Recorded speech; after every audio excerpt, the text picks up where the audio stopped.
हाय viewers, इस video में आप सभी का स्वागत है। आज हम रेजिस्टेंस इन मिक्स कॉम्बिनेशन पढ़ेंगे। तो आज इससे पहले वीडियोस में जो है हमने रेजिस्टेंस को पैरेलल और सीरीज़ कनेक्शन में रखा। आज हमारे पास कुछ इससे मुश्किल वाला काम है जो कि प्रैक्टिकली बहुत काम आता है।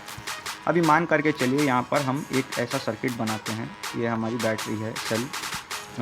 हमने जो है एक और बैटरी यहाँ लगा ली। आज हम एक और बैटरी लगाएंगे इस वीडियो में। तो इस और बैटरी में जो है दो सेल्फ से हम एक बैटरी जनरेट करते हैं। अब यहाँ पर हमारा पहला रेजिस्टेंस है, ओके। इसके सीरीज़ में अब हम एक और रेजिस्टेंस यहाँ लगाते हैं। अब ये हमारा एक पैरेलल कनेक्शन भी यहाँ लग गया।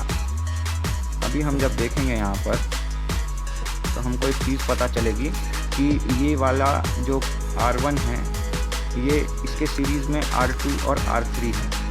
यहाँ पर R2 और R3 पैरेलल में है, R1 सीरीज़ में है। तो ऐसे चीज़ों को कैसे सॉल्व किया जाए इसके बारे में आज हम देखेंगे।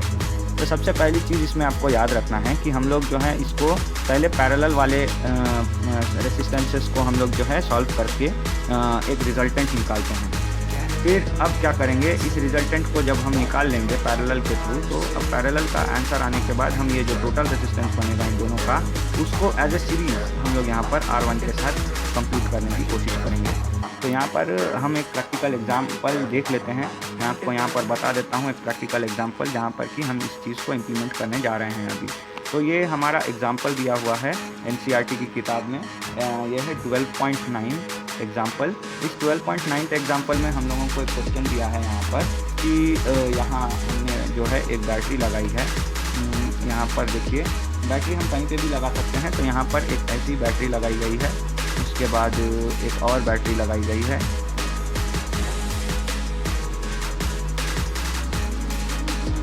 और बैटरी यहाँ लगाई गई है।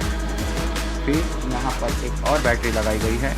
तीन सेल्स के कॉम्बिनेशन से यहाँ पर एक बैटरी बनाई गई है। उसके बाद करंट जो है ऐसे फ्लो होगा इसमें, और ये फ्लो होने के बाद में जो है यहाँ पर मुड़ जाएगा। मुड़ने के बाद में इसको जो है एक पर्टिकुलर पॉइंट मिलेगा जहाँ से यहाँ दो डिवाइड हो जाएंगी करंट, और यहाँ पर ये एक रेसिस्टेंस है, ये एक और रेसिस्टेंस है, और ये वापस से एक पॉइंट पर जंक्शन हो जाएंगे। उसके बाद यहाँ से ये करंट निकलेगी और यहाँ पर वापस आएगी। हम यहाँ पर एक काम करते हैं, यहाँ पर हम लोग एक एम मीटर लगा देते हैं। एम मीटर लगाने के बाद में फिर से इस करंट को हम आगे की ओर बढ़ाएंगे। आगे बढ़ने के बाद में जो है ये करंट ऐसे मुड़ जाएगी। मुड़ने के बाद में एक और पॉइंट यहाँ पर आएगा जहाँ पर कि हम लोग जो है एक रेसिस्टेंस यहाँ लगा देते हैं, एक रेसिस्टेंस इस लाइन के ऊपर ही लगा देते हैं, एक रेसिस्टेंस हम यहाँ पर ऐसे लगा देते हैं। अब तीनों रेसिस्टेंसेस यहाँ मिल जाएंगी और यहाँ पर जो है हम लोग एक की बना देते हैं, मतलब स्विच जिसे कहा जाता है, और ये वापस जुड़ जाती है। So this is the key, this is R1, R2, R3, R4, okay. तो ये हम यहाँ पर नोट कर लेते हैं। This is R1, this is R2, this is R3, this is R4 and this is R5, okay. तो ये 5 रेसिस्टेंसेस की एक यहाँ पर कॉम्बिनेशन हमने बनाई। अब देख सकते हैं R1, R2 पैरेलल में है, इनको जोड़ करके हम एक रेसिस्टेंस बनाएंगे। फिर उसके बाद वो रेसिस्टेंस जो होगा इसके पैरेलल इसके सीरीज़ में होगा, इन तीनों को जोड़ करके एक रेसिस्टेंस बनाएंगे। तो 2 रेसिस्टेंसेस यहाँ हमको क्रिएट करने हैं पैरेलल को सॉल्व करके, फिर इन दोनों का सीरीज़ के अंदर हम लोगों को कनेक्शन करना है। अब यहाँ पर हो रहा ये है कि जैसे हम की को ऑन करेंगे, ये पॉजिटिव टर्मिनल है, नेगेटिव है, ये पॉजिटिव है, ये नेगेटिव है, ये पॉजिटिव है, ये नेगेटिव है। अब करंट जो है ऐसे फ्लो होना शुरू हो चुकी है। ये हो गया हमारा I। अब यहाँ पर जो डेटा दिया हुआ है उसको हम लोग यहाँ पर लिख लेते हैं। Data given, okay. जो डेटा दिया हुआ है हमारे क्वेश्चन में उसको हम लोग यहाँ पर लिख लेते हैं। ये डेटा हमको क्वेश्चन में दिया गया है। 5 रेसिस्टेंसेस के यहाँ पर हमको रेसिस्टेंस की वैल्यू दी गई है। R1 10 ohms, R2 40 ohms, R3 30 ohms, R4 20 ohms, R5 60 ohms. यहाँ पर हमारी जो बैटरी है उसका वोल्टेज भी दिया गया है 12 वोल्ट का। अब हमको निकालना क्या है, ये टोटल करंट निकालना है और ये पूरे टोटल रेसिस्टेंस यहाँ पर हमको निकालना है। तो ये कैसे निकालेंगे, अब फटाफट से हम इसको सॉल्व करके देखते हैं। तो हम जो है यहाँ पर पहले हम लोगों को जैसे पता है R1 और R2 का रेसिस्टेंस हम यहाँ मालूम कर लेते हैं। तो R1 और R2 का रेसिस्टेंस को हम लोग जो है R डैश लिखते हैं, ओके। तो ये हो गया हमारा R dash will be equal to 1/R dash will be equal to 1/R1 plus 1/R2, okay. तो अब हम इसको सॉल्व करेंगे। 1/R dash is equal to 1/10 plus 1/40। अब यहाँ पर जब हम लोग इसका LCM निकालेंगे तो ये होगा 40, ये हो जाएगा 4 प्लस 1, ओके। तो ये हो गया 5/40। 5/40 मतलब 18 का मतलब हो गया हमारे पास ये आ गया करीब करीब 1/8 आ गया हमारे पास। अब हम क्या करेंगे, यहाँ पर इसको जो है आगे फर्दर सॉल्व करेंगे। फर्दर सॉल्व करने के टाइम पे हम लोगों को पता है हम क्या करेंगे, इसको इन्वर्ट कर देंगे और इसको भी इन्वर्ट कर देंगे, तो R जो है ऊपर चला जाएगा, R dash will be equal to 8 ohms. तो यहाँ पर फिर से मैं आपको बता दूं कि R1 की वैल्यू 10 थी, R2 की 40 थी, इन दोनों को जोड़ करके जो आंसर आया वो उससे बहुत कम आया। मतलब पैरेलल कनेक्शन है तो उसका ये कैरेक्टरिस्टिक है कि जो टोटल रेजिस्टेंस आएगा वो बहुत कम आएगा। तो यहाँ पर हम डेटा के अंदर R डैश को भी अब इंक्लूड कर लेते हैं। R डैश को हम लोग जो है यहाँ पर नोट कर लेते हैं, R dash will be equal to 8 ohms. Okay, तो ये हम लोग यहाँ पर फटाफट से लिख देते हैं, R dash is equal to 8 ohms. Okay, अब इस चीज़ को हम यहाँ निकाल देंगे। अब यहाँ पर हम क्या करेंगे, R डैश डैश निकालेंगे। अब ये कैसे निकलेगा, R डैश डैश हम कैसे निकालेंगे, R3 R4 R5 के कॉम्बिनेशन से। तो ये हो गया R3 प्लस 1/R4 प्लस ये हो गया, सॉरी मैं इसको एक्सपोनेंशियली लिख रहा था जब से, ये R3 हो गया, 1/R4 हो गया और ये 1/R5 हो गया। अब हम 1/R डैश डैश को निकालेंगे तो 1/R3 जो है वो है 30 ओम्स और ये हो गया 1/20 और ये हो गया 1/60। जब हम इसका एलसीएम निकालेंगे तो ये 60 आएगा क्योंकि 60 सबसे बड़ा है। 60 को जब हम 30 से डिवाइड करेंगे तो हमको आंसर आएगा 2 और ये आएगा यहाँ पर 3 और ये आएगा 1। तो 2 3 is 5 plus 1 6/60, this is 1 and this is 10, तो इट विल बी 1/10। अब जैसे ही हम इसको इन्वर्ट करेंगे, हम इसको भी इन्वर्ट करेंगे तो R dash dash will be equal to 10 ohms. तो इस चीज़ को भी हम यहाँ पर अभी नोट कर लेते हैं।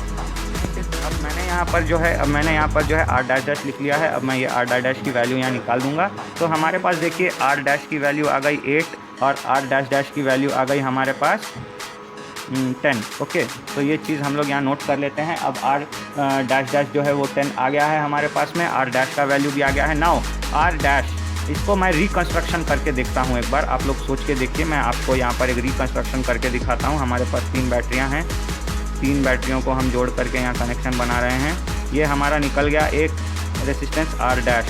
अब यहाँ से ये निकला आगे, ये यहाँ पर एमीटर में इसकी रीडिंग आ गई, ये यहाँ पहुँचा, ये यहाँ पर और एक रेसिस्टेंस आ गया R डैश डैश। अब ये दोनों एक सीरीज़ कनेक्शन में है, ये सीरीज़ कनेक्शन में है तो इनके ऊपर सीरीज़ वाला फार्मूला लागू होगा तो टोटल रेसिस्टेंस हम लोगों को पता चल जाएगा। तो टोटल रेसिस्टेंस, इक्विवेलेंट रेसिस्टेंस जिसे कि फिजिक्स में कहा जाता है, टोटल रेसिस्टेंस ना कहकर इक्विवेलेंट रेसिस्टेंस अगर हम कहेंगे तो it will be more perfect. तो हमको मालूम है R dash plus R dash dash, this is the equivalent resistance in the case of series. तो यहाँ पर जो है R डैश हमारा है 8 और ये है हमारा 10, तो हमारा इक्विवेलेंट रेसिस्टेंस जो होगा वो होगा 18 ओम्स।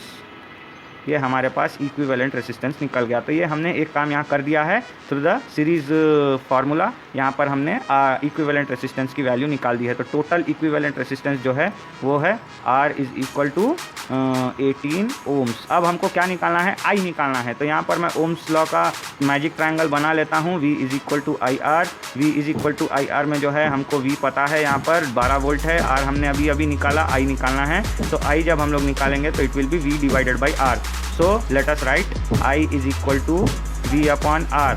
अब हमारा V है 12 और R है 18। हम इसको जो है 6 के टेबल से कैंसिल आउट करेंगे, 6 2 ज़ार 12, 6 3 ज़ार 18, तो 2/3 विल बी द आंसर। जब हम इसको कैलकुलेटर में कैलकुलेट करेंगे तो ये तकरीबन आएगा 0.67 एम्प। ये आप कैलकुलेटर के थ्रू मत कीजिए क्योंकि बहुत ही छोटा सा चीज़ है 2/3। अब 2/3 के जगह पे हम लोग जो है यहाँ पर इसको जो है हम लोग डिवीजन से सॉल्व करने की कोशिश करेंगे तो हमको एग्जाम में बहुत ईजी होगा क्योंकि calculator will be not allowed. तो ऐसे करके जो है हम लोग सीरीज एंड पैरेलल दोनों कॉम्बिनेशंस को हम लोग यहाँ पर यूज़ कर सकते हैं। इससे जो है हम लोगों का एक आइडिया मिल गया होगा आप लोगों को। इससे भी बहुत टिपिकल, बहुत ही कॉम्प्लिकेटेड क्वेश्चंस भी आते हैं, उसको भी आप लोग बहुत संभाल के सॉल्व कीजिएगा क्योंकि ये बहुत ही क्रूशल पॉइंट है, क्रूशल है ये यहाँ पर चीज़, क्योंकि जो है ऐसा रहता है कि सीरीज़ एंड पैरेलल दोनों को मिक्स करना बहुत ही मुश्किल है। और जनरली आपको ताज्जुब होगा कि सीरीज़ और पैरेलल के अलावा मिक्स कनेक्शन का यूज़ सबसे ज़्यादा होता है।